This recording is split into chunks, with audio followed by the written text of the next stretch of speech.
Mayambu taram loksari ngasigi video se ai se andak 2025 ki January horokpa New Year dagi almost 3 months mukse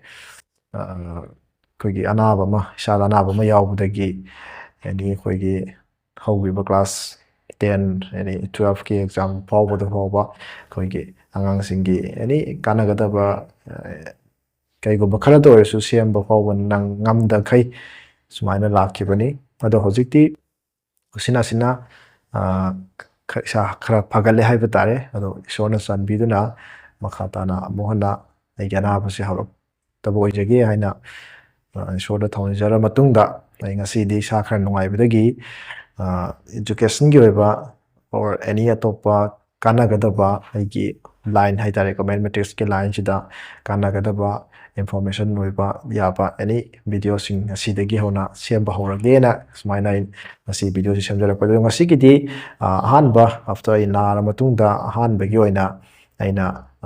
siami video si kai da best oge da koigi yamna sum yamna tum hangbire e haidi lam koigi lam laiba matta laiba yuanba or natraga ishagi oina laiba lam si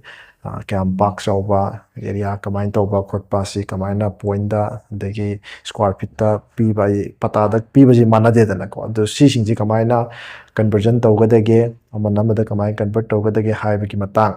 manana hai ba lam du gi oiba area se kamaina puthoka doino haiba ki matang da sem jaga da video ne ko adodi ram video dekta hawrse ahan bada ekoina lam oigera area se area gi sida unit ki matang sida ko understand taw mo sange ado unit se makan makan gi unit me area si unit si makan makan aina oli pa measurement gi matungina unit makan makan me am lakre adubo ko gi lam gi matang da khara commonly sina ba ko area gi measurement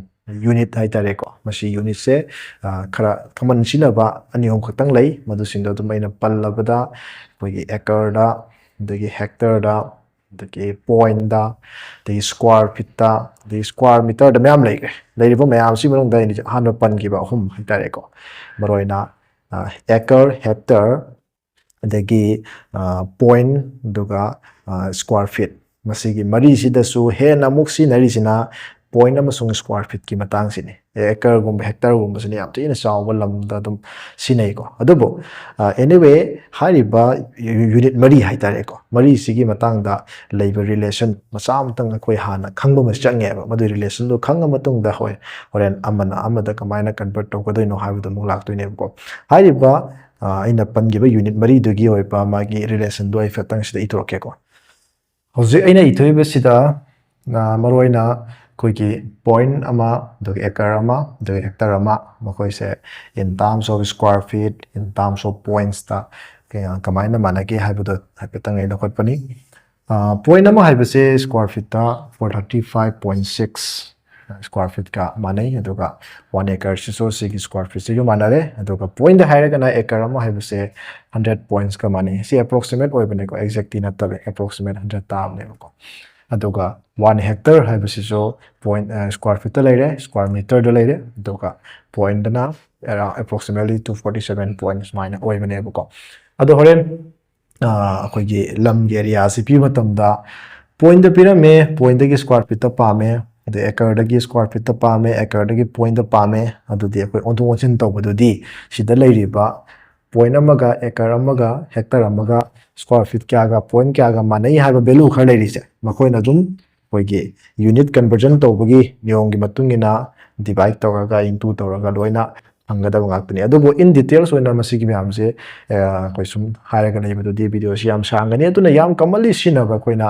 maroina acre gum hectare gum sidi kya lo khala roige maram de sidi yam chawba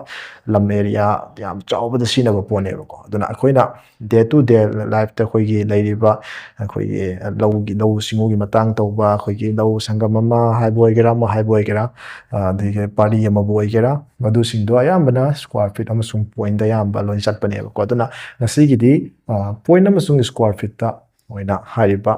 conversion tawbai matang doina haige bako adodi tambada koi point oina piramaga square feet ta on ge hairati ꯀꯃꯥꯏꯅ ꯑꯣꯟꯒꯗꯒꯦ ꯍꯥꯏꯕ ꯃꯇꯝꯗ ꯍꯥꯏꯔꯤꯕ 435.6 ꯍꯥꯏꯔꯤꯕ ꯁꯤꯒꯤ ꯚꯦꯂꯨꯁꯤꯅ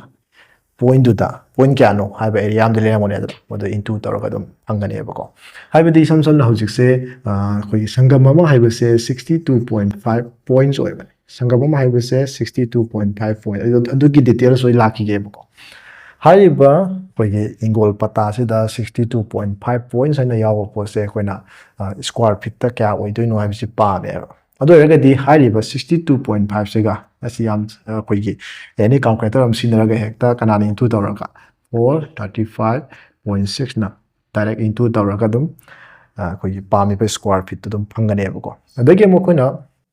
square ꯐꯤꯠꯇꯒꯤ ꯑꯃꯨꯛ square fit ꯑꯦꯔꯤꯌꯥꯁꯦ square ꯐꯤꯠꯇ ꯍꯣꯠꯂꯦ ꯑꯗꯨ ꯑꯣꯏꯇꯥꯔꯒꯗꯤ ꯑꯩꯈꯣꯏ ꯄꯣꯏꯟꯠꯇ ꯀꯌꯥꯝ ꯑꯣꯏꯗꯣꯏꯅꯣ ꯍꯥꯏꯕꯗꯣ ꯑꯃꯨꯛ ꯈꯪꯒꯦ ꯍꯥꯏꯔꯒꯅ ꯉꯁꯥꯏ ꯁꯤ 435.6ꯅ ꯏꯟꯇꯨ ꯇꯧꯔꯒ ꯑꯩꯈꯣꯏꯒꯤ ꯁ꯭ꯀ꯭ꯋꯥꯔ ꯐꯤꯠ ꯐꯪꯈꯤꯕꯅꯦꯗꯅ ꯑꯗꯨ ꯑꯣꯏꯇꯥꯔꯗꯤ 435.6ꯁꯤꯅ ꯑꯃꯨꯛ ꯍꯥꯏꯔꯤꯕ ꯁ꯭ꯀ꯭ꯋꯥꯔ ꯐꯤꯠꯀꯤ ꯑꯦꯔꯤꯌꯥꯗꯨꯗ ꯗꯤꯚꯥꯏꯠ ꯇꯧꯔꯒ ꯄꯣꯏꯟꯠ ꯀꯌꯥꯅꯣ ꯍꯥꯏꯕꯗꯣ ꯑꯃꯨꯛ ꯐꯪꯒꯅꯦꯕ ꯁꯨꯃꯥꯏꯅ ꯇꯧꯔꯒ ꯀꯟꯚꯔꯖꯟꯒꯤꯗꯤ ꯁꯨꯃꯥꯏꯅ ꯂꯩꯔꯦ ꯑꯗꯨꯒꯤ ꯃꯇꯨꯡꯗ ꯑꯩꯅ ꯂꯥꯛꯀꯗꯣꯏꯁꯤꯅ ꯑꯩꯈꯣꯏꯒꯤ ꯃꯔꯨꯑꯣꯏꯅ ꯂꯧꯗ ꯍꯥꯏꯇꯥꯔꯦꯀꯣ ꯂꯧꯒꯨꯝꯕ ꯌꯣꯟꯕꯁꯤ ꯌꯣꯟꯕ ꯑꯣꯏꯒꯦꯔꯥ ꯂꯩꯕ ꯑꯣꯏꯒꯦꯔꯥ ꯏꯁꯥꯒꯤ ꯂꯩꯖꯕ ꯑꯣꯏꯒꯦꯔꯥ ꯂꯧꯒꯤ ꯌꯨꯅꯤꯠ ꯍꯥꯏꯇꯥꯔꯦꯀꯣ ꯂꯧꯁꯦ ꯃꯃꯤꯡ ꯂꯝꯒꯤꯗꯤ ꯑꯗꯨꯝ ꯇꯣꯉꯥꯟꯅ ꯑꯗꯨꯝ ꯈꯦꯠꯅꯕ ꯈꯔꯕꯨꯗꯤ ꯂꯩ ꯑꯗꯣ ꯑꯌꯥꯝꯕꯅ ꯈꯔ ꯀꯃꯟ ꯑꯣꯏꯅ ꯁꯨꯝ ꯁꯤꯖꯤꯟꯅꯕ ꯍꯥꯏꯅ ꯑꯩꯁꯦ ꯁꯨꯝ ꯊꯤꯒꯠꯂꯨꯕꯗ ꯍꯥꯏꯇꯥꯔꯦꯀꯣ ꯑꯇꯣꯞꯄ ꯃꯃꯤꯡꯁꯨ ꯂꯩꯔꯝꯕꯗꯤ ꯌꯥꯏ ꯑꯩꯈꯣꯏꯒꯤ ꯄꯔꯤ ꯑꯗꯒꯤ ꯂꯧꯔꯥꯛ ꯃꯊꯪꯗ ꯁꯪꯒꯝ ꯂꯧꯈꯥꯏ ꯂꯧꯁꯥꯜ ꯑꯗꯩ ꯇꯣꯡ ꯀꯥꯏꯅ ꯁꯨꯝ ꯑꯩꯈꯣꯏꯒꯤ ꯂꯝꯁꯦ ꯑꯄꯨꯟꯕꯁꯦ ꯁꯤ ꯑꯣꯏ ꯍꯥꯏꯕꯒꯤ ꯁꯨꯃꯥꯏꯅ ꯆꯠꯅꯕ ꯈꯔ ꯂꯩꯌꯦꯕ ꯀꯣ ꯈꯦꯠꯅꯕ ꯈꯔ ꯌꯥꯎꯔꯝꯕ ꯑꯩꯅ ꯄꯜꯂꯤꯁꯦ ꯑꯇꯣꯞꯄ ꯂꯝꯗꯅ ꯑꯃꯨꯛ ꯑꯇꯣꯞꯄ ꯑꯃ ꯁꯤꯖꯤꯟꯅꯔꯝꯕꯗꯤ ꯌꯥꯏ ꯃꯗꯨꯒꯤ ꯃꯇꯥꯡꯗ ꯄꯔꯤꯁꯤꯅ ꯀꯃꯥꯏꯅ ꯇꯧꯕꯅꯣ ꯃꯁꯤ ꯄꯣꯏꯟꯠ ꯀꯌꯥꯒ ꯃꯥꯟꯅꯕꯅꯣ ꯑꯗꯒꯤ ꯁꯪꯒꯝꯁꯤꯅ ꯀꯃꯥꯏꯅ ꯇꯧꯕꯅꯣ ꯁꯪꯒꯝ ꯀꯌꯥꯒ ꯄꯔꯤꯒ ꯃꯥꯟꯅꯕꯅꯣ ꯍꯥꯏꯕꯒꯤ ꯏꯟ ꯗꯤꯇꯦꯜꯁꯇꯨꯅ ꯅꯦꯛꯁꯇ ꯂꯥꯛꯁꯦꯕꯀꯣ ꯁꯤ ꯑꯩꯅ ꯌꯦꯛꯊꯣꯛꯏꯕꯁꯤꯡꯁꯦ ꯑꯗꯨꯝ ꯃꯊꯪ ꯑꯗꯨꯝ ꯊꯥꯔꯛꯀꯦꯕꯀꯣ ꯁꯤꯁꯦ ꯄꯔꯤ ꯑꯃ 1 ꯄꯔꯤ ꯑꯃꯅꯦ ꯂꯧꯔꯁꯦꯕ ꯁꯤꯅ ꯌꯦꯛꯏꯕ ꯁꯦꯞꯁꯦ ꯃꯁꯤ ꯆꯞ ꯃꯥꯟꯅꯕ ꯑꯅꯤ ꯊꯣꯛꯅ ꯈꯥꯏꯗꯣꯛꯑꯦ ꯈꯥꯏꯗꯣꯛꯑꯒ ꯁꯤꯒꯤ ꯑꯃꯁꯦ ꯁꯤꯅꯦ ꯈꯔ ꯂꯧꯔꯁꯦꯕꯀꯣ ꯃꯁꯤꯁꯦ ꯑꯩꯈꯣꯏꯅ ꯂꯧꯔꯥꯛ ꯑꯃ 1 ꯂꯧꯔꯥꯛ ꯍꯥꯏ ꯑꯗꯨ ꯑꯣꯏꯔꯒꯗꯤ ꯄꯔꯤ ꯑꯃ ꯍꯥꯏꯕꯁꯦ 2 ꯂꯧꯔꯥꯛꯀ ꯃꯥꯟꯅꯔꯦ ꯂꯧꯔꯥꯛ ꯑꯅꯤꯅ ꯄꯔꯤ ꯑꯃ ꯐꯣꯝ ꯇꯧꯔꯅꯤ ꯑꯗꯨꯒ ꯂꯧꯔꯥꯛꯁꯤ ꯑꯃꯨꯛ ꯆꯞ ꯃꯥꯟꯅꯕ ꯑꯅꯤ ꯊꯣꯛꯅ ꯈꯥꯏꯗꯣꯛꯑꯦ ꯑꯗꯨꯗꯒꯤ ꯁꯤꯒꯤ ꯁꯦꯞꯁꯦ ꯂꯥꯛꯄꯅꯦꯅ ꯂꯧꯔꯁꯦ ꯑꯗꯨꯗꯤ ꯁꯤ ꯄꯨꯂꯞꯁꯦ ꯑꯩꯈꯣꯏꯅ 1 ꯁꯪꯒꯝ ꯑꯃ ꯑꯗꯨ ꯇꯥꯔꯒꯗꯤ ꯁꯪꯒꯝ ꯑꯅꯤꯅ ꯂꯧꯔꯥꯛ ꯑꯃ 2 ꯁꯪꯒꯝ ꯑꯅꯤꯅ ꯂꯧꯔꯥꯛ ꯑꯃ ꯑꯗꯨ ꯑꯣꯏꯔꯒꯗꯤ ꯁꯪꯒꯝ ꯃꯔꯤꯅ ꯄꯔꯤ ꯑꯃ ꯇꯥꯔꯦ ꯄꯔꯤ ꯑꯃ ꯅꯦꯛꯁ ꯁꯪꯒꯝꯁꯤ ꯑꯅꯤ ꯊꯣꯛꯅ ꯈꯥꯏꯗꯣꯛꯑꯦ ꯑꯗꯨꯒ ꯁꯤꯒꯤ ꯑꯃꯁꯦ ꯁꯤꯅꯦ ꯈꯜꯂꯁꯦ ꯑꯗꯨ ꯑꯣꯏꯔꯒꯗꯤ ꯃꯁꯤ ꯑꯩꯈꯣꯏꯅ 1 ꯂꯧꯈꯥꯏ ꯑꯃ ꯍꯥꯏꯔꯅꯤ ꯑꯗꯨꯗꯤ ꯂꯧꯈꯥꯏ ꯑꯅꯤ ꯄꯨꯟꯁꯤꯜꯂꯒ ꯁꯪꯒꯝ ꯑꯃ 2 ꯂꯧꯈꯥꯏ ꯑꯅꯤꯅ ꯁꯪꯒꯝ ꯑꯃ ꯑꯗꯨꯗꯤ ꯂꯧꯈꯥꯏ ꯃꯔꯤꯅ ꯂꯧꯔꯥꯛ ꯑꯗꯨꯒ ꯂꯧꯈꯥꯏ ꯅꯤꯄꯥꯟꯅ ꯄꯔꯤ ꯑꯃ ꯑꯣꯏꯗꯣꯏꯕ ꯂꯧꯈꯥꯏꯁꯤ ꯑꯃꯨꯛ ꯑꯅꯤ ꯊꯣꯛꯅ ꯈꯥꯏꯗꯣꯛꯑꯦ ꯑꯗꯨꯒ ꯁꯤꯒꯤ ꯑꯃꯗꯣ ꯁꯤꯅꯦꯅ ꯈꯜꯂꯁꯦ ꯃꯁꯤ ꯑꯩꯈꯣꯏꯅ 1 ꯂꯧꯁꯥꯜ ꯑꯃ ꯑꯗꯨ ꯑꯣꯏꯇꯥꯔꯒꯗꯤ ꯂꯧꯁꯥꯜ ꯑꯅꯤꯅ ꯍꯥꯏꯇꯥꯔꯦ ꯁꯤꯗ ꯏꯔꯒꯦꯀꯣ ꯂꯧꯁꯥꯜ ꯑꯅꯤꯅ 2 ꯂꯧꯁꯥꯜ ꯑꯅꯤꯅ ꯂꯧꯈꯥꯏ ꯑꯃ ꯑꯗꯨ ꯂꯧꯁꯥꯜ ꯃꯔꯤꯅ ꯁꯪꯒꯝ ꯑꯃ ꯑꯗꯨꯒ ꯂꯧꯁꯥꯜ ꯅꯤꯄꯥꯟꯅ ꯂꯧꯔꯥꯛ ꯑꯃ ꯑꯗꯨꯒ 16 ꯂꯧꯁꯥꯜꯅ ꯄꯔꯤ ꯑꯃ ꯂꯧꯁꯥꯁꯤ ꯑꯅꯤ ꯊꯣꯛꯅ ꯈꯥꯏꯗꯣꯛꯑꯦ ꯑꯗꯨꯒ ꯁꯤꯁꯦ ꯐꯪꯉꯤ ꯃꯁꯤ ꯑꯩꯈꯣꯏꯅ 1 ꯇꯣꯡ ꯍꯥꯏꯅ ꯈꯪꯅꯩ ꯁꯤꯗ ꯑꯅꯤ ꯈꯥꯏꯗꯣꯛꯑꯔꯣꯏꯁꯤꯀꯣ ꯁꯤꯗꯩꯗꯤ ꯃꯈꯥ ꯇꯥꯕꯗꯤ ꯂꯩꯔꯝꯕ ꯌꯥꯏ ꯂꯩꯔꯝꯗꯕ ꯌꯥꯏ ꯑꯩꯒꯤ ꯅꯣꯂꯦꯖ ꯂꯩꯇ꯭ꯔꯦꯀꯣ ꯇꯣꯡ ꯑꯃ ꯍꯥꯏ ꯇꯣꯡ ꯑꯅꯤꯅ ꯂꯧꯁꯥꯜ ꯑꯃ 2 ꯇꯣꯡꯅ ꯑꯗꯨ ꯇꯣꯡ ꯃꯔꯤꯅ ꯂꯧꯈꯥꯏ ꯑꯃ ꯇꯣꯡ ꯅꯤꯄꯥꯟꯅ ꯁꯪꯒꯝ ꯑꯃ 16 ꯇꯣꯡꯅ ꯂꯧꯔꯥꯛ ꯑꯃ ꯑꯗꯨꯒ 32 ꯇꯣꯡꯁꯅ ꯄꯔꯤ ꯑꯃ ꯁꯨꯃꯥꯏꯅ ꯇꯧꯔꯒ ꯑꯩꯈꯣꯏꯒꯤ ꯑꯩꯈꯣꯏ ꯂꯧꯕꯨꯛꯀꯤ ꯍꯥꯏꯇꯥꯔꯦ ꯂꯧꯕꯨꯛꯀꯤ ꯑꯣꯏꯕ ꯃꯈꯣꯏꯒꯤ ꯑꯦꯔꯤꯌꯥ ꯈ꯭ꯋꯥꯏꯁꯦ ꯁ꯭ꯀ꯭ꯋꯥꯔ ꯐꯤꯠ ꯑꯗꯒꯤ ꯄꯣꯏꯟꯠ ꯑꯗꯨꯗ ꯅꯠꯇꯕꯀꯣ ꯁꯨꯃꯥꯏꯅ ꯇꯧꯔꯒ ꯂꯩ ꯍꯥꯏꯔꯤꯕꯁꯦ ꯁꯨꯝ ꯑꯩꯅ ꯏꯟ ꯗꯤꯇꯦꯜꯁ ꯑꯣꯏꯅ ꯍꯥꯏꯔꯕꯅꯤꯅ ꯑꯗꯨꯝ ꯑꯩ ꯃꯌꯥꯝ ꯑꯃ ꯑꯦꯛꯁꯄ꯭ꯂꯦꯟ ꯇꯧꯗ꯭ꯔꯁꯨ ꯌꯥꯔꯅꯤ ꯈꯜꯂꯦ ꯈ꯭ꯋꯥꯏꯗꯒꯤ ꯑꯩꯅ ꯄꯤꯛꯄꯗ ꯑꯩꯅ ꯍꯧꯖꯤꯛꯐꯥꯎ ꯑꯩꯅ ꯈꯪꯕ ꯅꯣꯂꯦꯖꯇ ꯇꯣꯡ ꯍꯥꯏꯕꯁꯤꯅ ꯈ꯭ꯋꯥꯏꯗꯒꯤ ꯄꯤꯛꯄ ꯑꯣꯏꯅ ꯊꯦꯡꯅꯩ ꯑꯗꯣ ꯍꯥꯏꯔꯤꯕꯁꯦ ꯏꯟ ꯇꯥꯔꯝꯁ ꯑꯣꯐ ꯄꯣꯏꯟꯠ ꯍꯥꯏꯔꯒꯗꯤ ꯄꯣꯏꯟꯠ ꯀꯌꯥꯒ ꯃꯥꯟꯅꯒꯦ ꯍꯥꯏꯕꯗꯨꯃ ꯑꯩꯈꯣꯏ ꯍꯥꯏꯐꯦꯠꯇꯪ ꯑꯩ ꯁ꯭ꯋꯥꯏꯗ ꯏꯊꯣꯔꯛꯀꯦꯀꯣ ꯃꯅꯨꯡꯁꯤꯗ ꯁꯤꯗ ꯏꯔꯤꯁꯦ ꯁꯤ ꯆꯥꯎꯔꯥꯛꯅꯅꯤ ꯑꯦꯛꯖꯦꯛ ꯚꯦꯂꯨꯗꯤ ꯑꯣꯏꯗꯕꯅꯤꯀꯣ 250 ꯄꯣꯏꯟꯠꯁꯤꯅ ꯄꯔꯤ ꯑꯃ ꯑꯗꯨꯒ 125 ꯄꯣꯏꯟꯠꯅ ꯂꯧꯔꯥꯛ ꯑꯃ ꯑꯗꯨꯒ 62.5ꯁꯤꯅ ꯁꯪꯒꯝ ꯑꯃ ꯑꯗꯨꯒ 31.2 ꯑꯦꯄ꯭ꯔꯣꯛꯁꯤꯃꯦꯠ ꯉꯥꯛꯇꯅꯦꯀꯣ ꯁꯤꯅ ꯂꯧꯈꯥꯏ ꯑꯃ ꯑꯗꯨꯒ 16 ꯁꯤꯅ ꯂꯧꯁꯥꯜ 16 ꯄꯣꯏꯟꯠꯅꯦꯀꯣ ꯑꯗꯨꯒ 8 ꯄꯣꯏꯟꯠꯁꯤꯅ ꯇꯣꯡ ꯑꯃ ꯁꯨꯃꯥꯏꯅ ꯊꯦꯡꯅꯩ ꯑꯗꯣ ꯍꯥꯏꯔꯤꯕꯁꯦ ꯑꯦꯄ꯭ꯔꯣꯛꯁꯤꯃꯦꯠ ꯑꯣꯏꯕ ꯚꯦꯂꯨ ꯉꯥꯛꯇꯅꯤ ꯑꯗꯨꯕꯨ ꯃꯌꯥꯝꯅ ꯀꯃꯟ ꯑꯣꯏꯅ ꯁꯤꯖꯤꯟꯅꯔꯤꯁꯤꯗꯤ ꯁꯪꯒꯝꯗꯅ ꯑꯌꯥꯝꯕ ꯁꯤꯖꯤꯟꯅꯩ ꯁꯪꯒꯝ ꯑꯃ ꯍꯥꯏꯕꯁꯦ 62.5 ꯑꯗꯣ ꯁꯪꯒꯝꯅ ꯑꯌꯥꯝꯕ ꯂꯣꯏꯅ ꯑꯌꯥꯝꯕ ꯁꯤꯖꯤꯟꯅꯩꯀꯣ ꯑꯗꯣ ꯁꯤꯖꯤꯟꯅꯕ ꯂꯧꯔꯥꯛꯇ ꯁꯤꯖꯤꯟꯅꯕ ꯂꯩ ꯄꯔꯤ ꯁꯤꯖꯤꯟꯅꯕꯁꯨ ꯂꯩ ꯑꯗꯣ ꯑꯌꯥꯝꯕꯅꯗꯤ ꯁꯪꯒꯝ ꯁꯤꯖꯤꯟꯅꯩ ꯁꯨꯃꯥꯏꯅ ꯇꯧꯔꯒ ꯍꯥꯏꯔꯤꯕ ꯄꯣꯏꯟꯠꯗꯨ ꯈꯪꯉꯗꯤ ꯁ꯭ꯀ꯭ꯋꯥꯔ ꯐꯤꯠꯇ ꯉꯁꯥꯏ ꯑꯣꯟꯕꯒꯤ ꯅꯤꯌꯣꯝ ꯍꯥꯏꯈ꯭ꯔꯦ 435.692 ꯇꯧꯔꯒ ꯑꯣꯟꯕ ꯌꯥꯏ ꯁ꯭ꯀ꯭ꯋꯥꯔ ꯐꯤꯠꯇꯒꯤ ꯑꯃꯨꯛ ꯄꯣꯏꯟꯠꯇ ꯂꯥꯛꯀꯦ ꯍꯥꯏꯔꯁꯨ ꯗꯤꯚꯥꯏꯠ ꯇꯧꯔꯒ ꯑꯃꯨꯛ ꯑꯣꯟꯊꯣꯛ ꯑꯣꯟꯁꯤꯟ ꯇꯧꯔꯒ ꯌꯦꯡꯕ ꯌꯥꯔꯦ ꯑꯗꯨꯒꯤ ꯃꯈꯥ ꯇꯥꯕ ꯑꯦꯀꯔꯗꯒꯤ ꯍꯦꯛꯇꯔꯗꯒꯤ ꯂꯥꯛꯄꯗꯨꯗꯤ ꯉꯁꯥꯏ ꯑꯍꯥꯟꯕꯗ 1 ꯍꯦꯛꯇꯔꯒ 1 ꯑꯦꯀꯔꯒ ꯀꯌꯥꯒ ꯃꯥꯟꯅꯩ ꯍꯥꯏꯅ ꯚꯦꯂꯨ ꯑꯃ ꯄꯤꯕꯗꯣ ꯃꯗꯨꯅ ꯑꯃꯨꯛ ꯏꯟꯇꯨ ꯗꯤꯚꯥꯏꯠ ꯇꯧꯔ ꯏꯟꯇꯨ ꯗꯤꯚꯥꯏꯠ यूनिट अचौबदगी यूनिट मचाद वनगे हारगनी इंटू हेक तौबा अदु यूनिट मचादगी खरा चावबा यूनिट तो वनगे हारगनी डिवाइड तौबा अदु यूनिट कन्वर्जन गी नियम दि मतुंगिना लोइना ओलगा येंबदी यारानी अदुदि होय असिमाइना क्या क्या लई एरिया दा पॉइंट दा कमाइन लैबा स्क्वायर फीट तो ओंथो ओसिन तौबसे खंगे खंगबुदि अदु वाइदगी होजे कोइना मरु वरिसे लैंड जे कमाइन एरिया से पुथोक तोइनो हाइबसिनी मसिदि आइगे ओबा मोत तमतंग हाइजरंगे एरिया पुथोकपगी नियम से irregular oiba shape haidi triangle gumba adagi square gumba rectangle gumba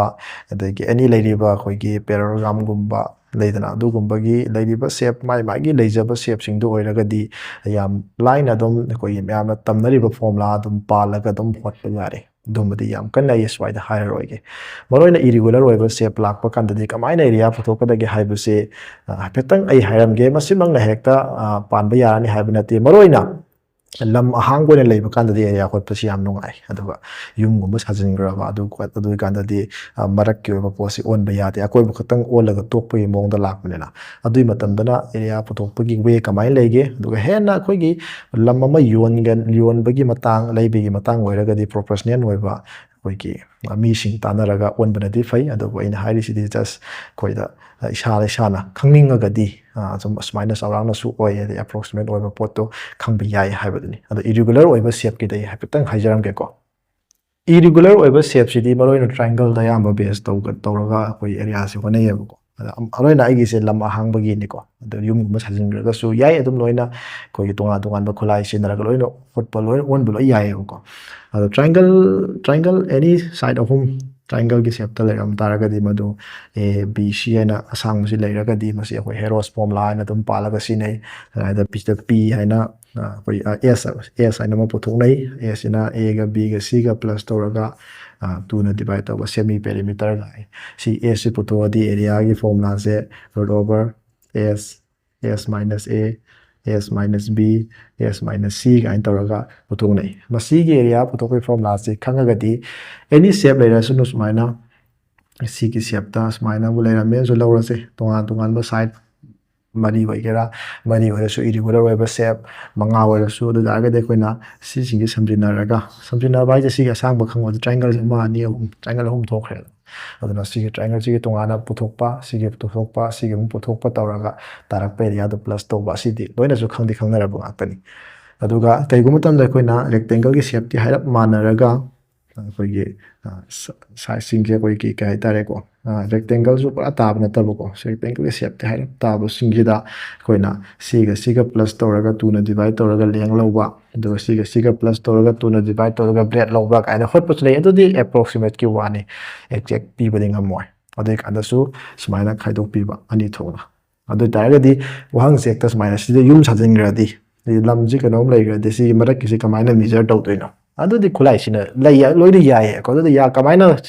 ꯇꯧꯗꯣꯏꯅꯣ ꯑꯗꯨꯗꯤ ꯔꯦꯁꯤꯌꯣ ꯃꯦꯊꯗ ꯑꯗꯨꯗ ꯃꯌꯥꯝ ꯂꯥꯛꯈ꯭ꯔꯦ ꯑꯗꯨꯗꯤ ꯑꯩꯈꯣꯏꯅ ꯄ꯭ꯔꯣꯐꯦꯁꯅꯦꯜ ꯑꯣꯏꯅ ꯇꯧꯔꯛꯀꯗꯕ ꯊꯕꯛ ꯑꯣꯏꯕꯅꯤꯅ ꯑꯗꯨꯃꯛꯇꯤ ꯁꯤꯗꯗꯤ ꯍꯥꯏꯕꯗꯤ ꯅꯨꯡꯉꯥꯏꯔꯣꯏ ꯑꯗꯨꯅ ꯁꯨꯃꯥꯏꯅ ꯇꯧꯔꯒ ꯑꯦꯔꯤꯌꯥ ꯄꯨꯊꯣꯛꯄꯒꯤ ꯋꯦ ꯑꯃꯗꯤ ꯂꯩ ꯑꯇꯩ ꯑꯇꯩ ꯑꯩꯈꯣꯏꯒꯤ ꯁ꯭ꯀ꯭ꯋꯥꯔꯒꯨꯝꯕ ꯔꯦꯛꯇꯦꯡꯒꯜꯒꯨꯝꯕ ꯂꯥꯛꯈ꯭ꯔꯒꯗꯤ ꯂꯦꯡ ꯏꯟꯇꯨ ꯕ꯭ꯔꯦꯗ ꯁꯥꯏꯗ ꯏꯁꯀꯣ ꯃꯥꯏ ꯐꯣꯔꯃꯨꯂꯥ ꯂꯩꯔꯤꯁꯤꯡꯁꯤ ꯗꯥꯏꯔꯦꯛ ꯄꯥꯜꯂꯒ ꯂꯣꯏ ꯍꯣꯠꯄ ꯌꯥꯔꯅꯤꯀꯣ ꯑꯗꯨꯕꯨꯗꯤ ꯐꯔꯦ ꯑꯗꯣ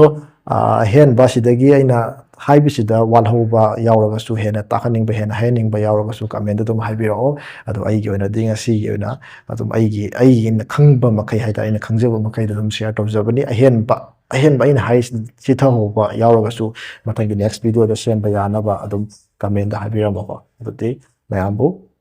ꯀꯧꯅꯅ ꯈꯣꯏꯔꯝꯖꯔꯤ ꯊꯦꯡꯛ ꯌꯨ